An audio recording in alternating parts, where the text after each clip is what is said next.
Hi, a question I get asked a lot is, how do you handle recovery while you're simultaneously in school or at work?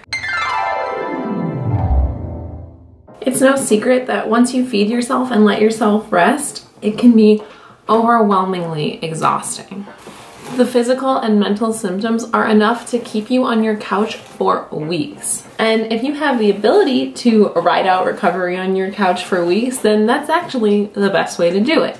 But the reality is, for most of us, we can't sit on a couch for weeks or months because we have other priorities like school and work that are necessary. It's not financially possible to put that on hold. So how can we do both? Let's start with school. First, you have to decide, is school right for my mental and physical health right now? Can I afford to take some time off and work on myself? I just want to remind you and let you know, in case you haven't heard it yet, it is not wrong or shameful to take the time you need for yourself in your life. This is your life, and only you know what you can handle and what's right for yourself.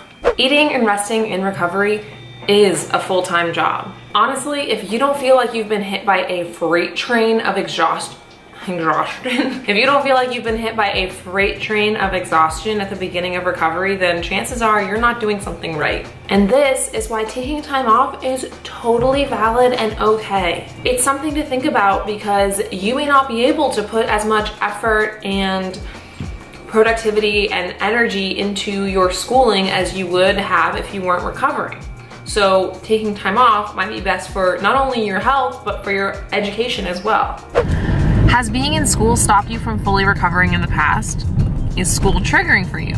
These are things that you need to be mindful of. But if you do want to remain in school while you're in recovery, you will need to come up with a very detailed plan of what you're going to do different this time than you did last time you were in school trying to recover.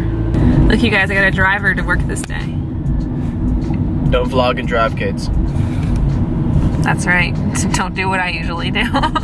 When I was in school, my plan was to go see an on-campus professional mental health counselor, to be honest with my friends and family, and to prioritize my recovery. So if school got in the way of recovery, I chose my health first. I lightened my coursework, I cut out toxic friends, and I spent all my mental energy on myself. I was in my illness for most of my time at school, and I only committed to full recovery in my very last semester. I was so close to graduating that for me, it didn't feel right to take the time off. So instead, for my last semester, I went part-time as a student. The light's going behind a cloud, but actually that looks better. Anyway, that's what I did to accomplish what I needed to. Having a plan though is super, super important because no matter how extremely committed you think you truly are to recovery this time, it honestly only takes a few weeks for the anxiety to mount and mount and mount and break and lead to a relapse if you don't have the proper support and plan in place. Okay, now let's talk about work. Work is obviously different from school, and the most important reason why is because most people can't just leave their jobs. They're dependent on it financially to, you know, keep a roof over their heads and food in their bellies. So since most of you probably can't stop working at your job, instead of advising you to do that, here's a few tips for hopefully surviving recovery in the workplace. Block out time in your schedule for meals and snacks and treat this time in your schedule like priority meetings that you cannot miss. I luckily have a desk job and I don't get up all day.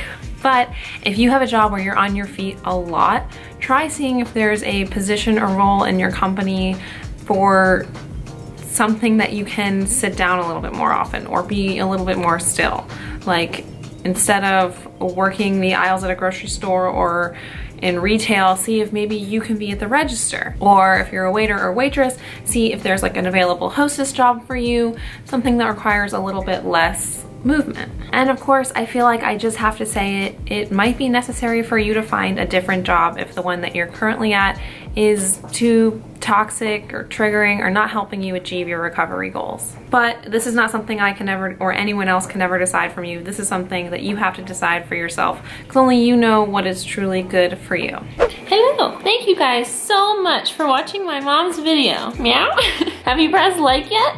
Have you subscribed yet? My mom makes awesome videos and so much more. Check out the links down below. Meow. Thanks for watching. That was cute.